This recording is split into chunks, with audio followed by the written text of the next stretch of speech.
La Tour Eiffel à New York.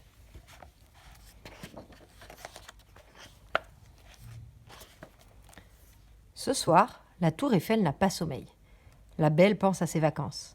Ira-t-elle skier à la montagne ou nager au bord de la mer? Or, voilà justement qu'un goéland arrive avec une grande nouvelle. La Statue de la Liberté l'invite. Ravie, la tour baisse son long cou vers les chats de gouttière et leur confie sans faire de bruit « Au revoir les amis, je quitte Paris ». C'est parti. La tour Eiffel court le long de la Seine. Puis elle rejoint la mer. Plouf, la voilà qui nage plus vite que les vagues, plus vite que le vent. En la voyant, les capitaines des paquebots s'écrient « Fantastique, la tour Eiffel part en Amérique !»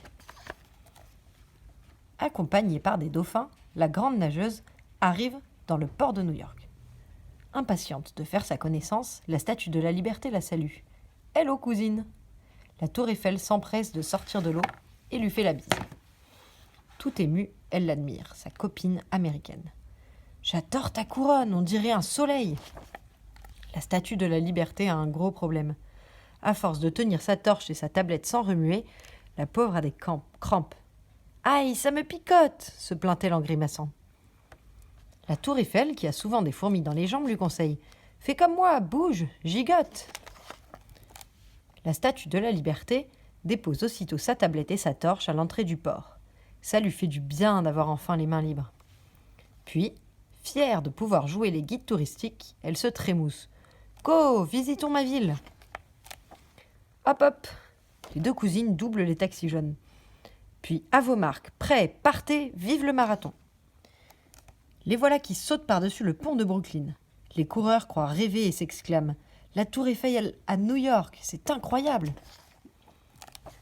Les sportives filent ensuite assister à un match de basket. L'équipe de la NBA va-t-elle gagner? Bing! La demoiselle d'acier donne des coups de tête dans le ballon.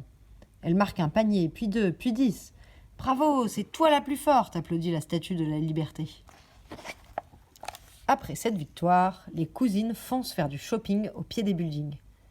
Face aux immeubles qui touchent les nuages, les géantes se sentent bien petites. « Il nous faudrait des talons hauts !» s'amuse la tour Eiffel.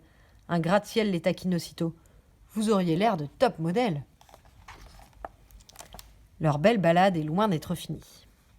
Direction Broadway, l'avenue, où cinéma et théâtre clignotent jour et nuit. Devant les touristes, les cousines dansent comme dans les comédies musicales. Ensemble, elles inventent un refrain. Chantons sous la pluie, do, ré, do, ré, mi. Les claquettes, c'est extra, la, si, sol, do, fa. Essoufflées, les deux vedettes font un dernier détour par Central Park. Pendant qu'elles se reposent, dans le grand jardin, les enfants s'en servent de toboggans géants. « Glissons sur leur dos, c'est si rigolo !» s'écrie-t-il. Il est tard. Les cousines doivent retourner à leur place. La Statue de la Liberté court ramasser sa tablette, mais sa torche n'est plus là. Oh, à vif coup de nageoire, des baleineaux se la lancent dans les flots et s'exclament « Vive le water-polo !» Qui va gagner la partie? Les baleineaux bleus ou les baleineaux gris? Fini de jouer. La tour Eiffel ordonne aux baleineaux de redonner la torche illico presto.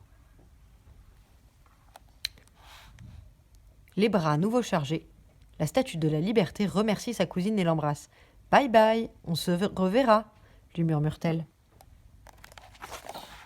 De retour à Paris, la tour Eiffel pense déjà à son prochain voyage. Perchée sur les toits gris, les matous essaient de deviner.